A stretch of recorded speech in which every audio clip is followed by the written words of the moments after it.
Okay, this is one of the applications we're looking at. This is setting the choice of camera. So for instance, if you wanted full screen a particular camera, you can do one of two things.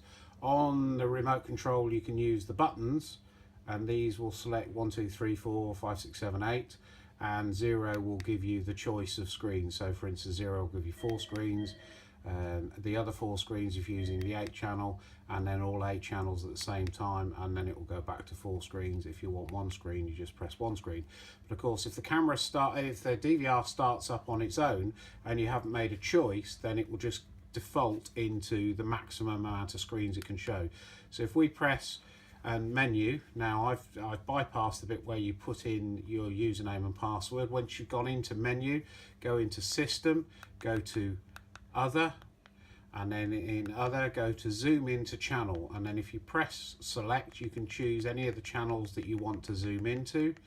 So for instance, I want it to default zoom into channel 1, so we check channel 1, so it's up in this box here, and then we scroll down to OK and press OK, and then give it a second, it will come out, and then press menu, and then restart the system. So when we then shut the system down, so if I kill the power, we'll shut the system down, boot the system back up. Now it's going to take a moment or two to do its boot up, and when it's done its boot up, you'll notice that it will either go into all 8 screens and then drop over by default into the screen of your choice.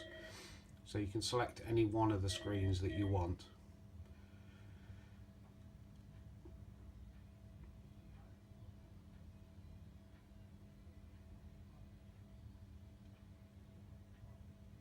And you see it takes a moment for it to configure everything and get ready to boot it up.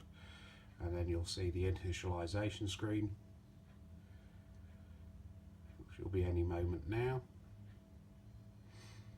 And then it's gone into default of 4 screens, so it will carry on initializing. This is the 4 screens of the monitor. So for instance, if we press camera, we've got all 8 screens on here. All 8 screens will show, and then when it's ready and it's finalized and it starts recording, it should drop into the main screen, and that would be the screen of your choice. So that might be a side camera or reverse camera. Of course, if you've got triggers connected, then any of the triggers will override this screen and you'll see what you need to see. So for instance, if you put the left indicator on, you get the left indicator trigger. So that's how you change the screen so it goes to default.